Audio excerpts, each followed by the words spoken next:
Welcome to another edition of the Bible in the News. This is Paul Billington on Saturday morning, November the 14th, and the news has just come through reporting terrorist attacks in France.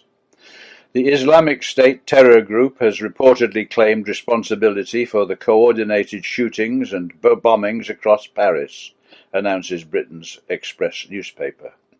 At least 149 people are said to have been slaughtered in the French capital, said the paper, November 14th, 2015. The Daily Telegraph said that France is fighting jihadists worldwide, has one of the largest Muslim populations in Europe, and arguably the most divided society. It also has a steady stream of guns pouring in from across continental Europe's porous borders. It is a potent, explosive mix, as shown by the Charlie Hebdo attacks of January and now the Paris shootings. This is for Syria, one of the Paris attackers reportedly said, but he could have said it was for Mali, for Libya or Iraq.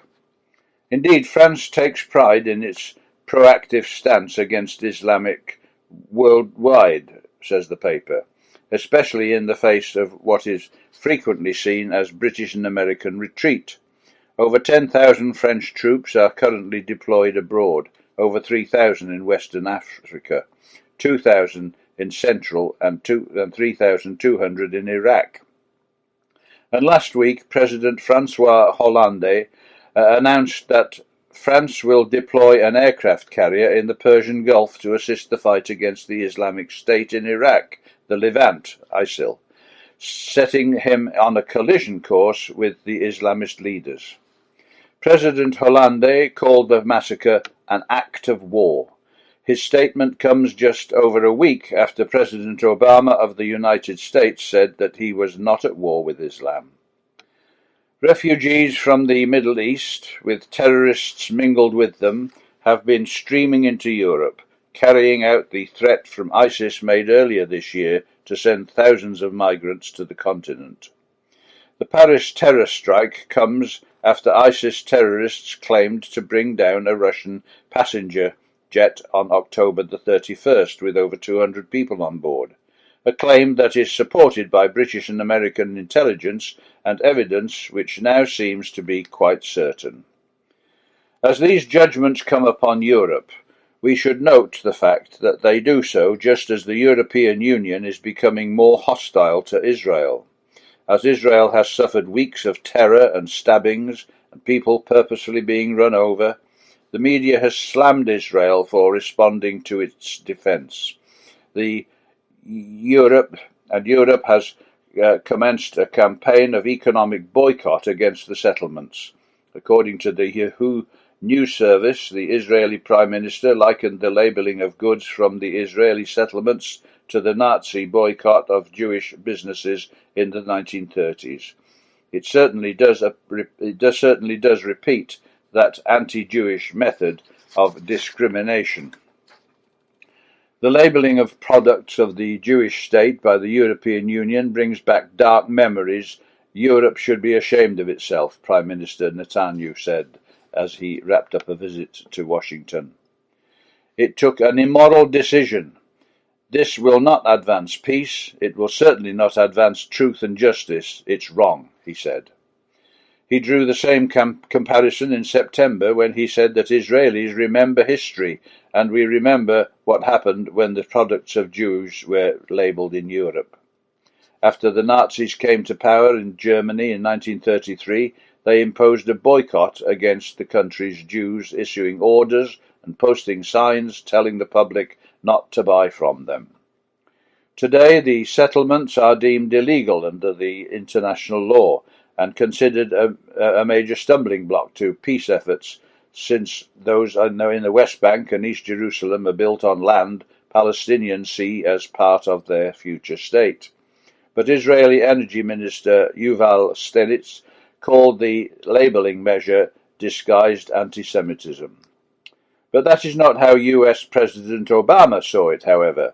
his administration gave approval of the EU decision to label goods from the West Bank, that is, Judea, Samaria, East Jerusalem, and the Golan, but denied that this was a boycott. But of course, for those who get Obama's message, the fact is that it will mean a boycott of settlement goods such as the well-known Ahava cosmetics from the Dead Sea area. All this boycotting is supposed to assist the Palestinian Arabs in getting rid of the Jews out of the West Bank. They want it to be Jew-free. Violence in Hebron this week is but another means of persuading Jews to leave. But neither violence nor economic boycott will succeed in sending Jews back to Europe, New York, or anywhere else. Over 2,500 years ago, the prophets of Israel spoke about the time when Israel would return to their land, and that includes returning to the biblical heartland of Judea and Samaria. We can read it for ourselves in Ezekiel chapter 34, verses 13 to 15. God says through the prophet, "I will bring them out from the people, and gather them from the countries, and I will bring them to their own land, and feed them upon the mountains of Israel by the rivers, and in all the inhabited places of the country. I will feed them in a good pasture, and upon the high mountains of Israel shall their fold be. There shall they lie in a good fold, and in a fat pasture shall they feed upon the mountains of Israel. I will feed my flock, and I will cause them to lie down, saith the Lord God." As we have pointed out on other occasions, the mountains of Israel happen to be the so-called West Bank, and it has been long recognized by Bible expositors that Israelites would settle there in the future.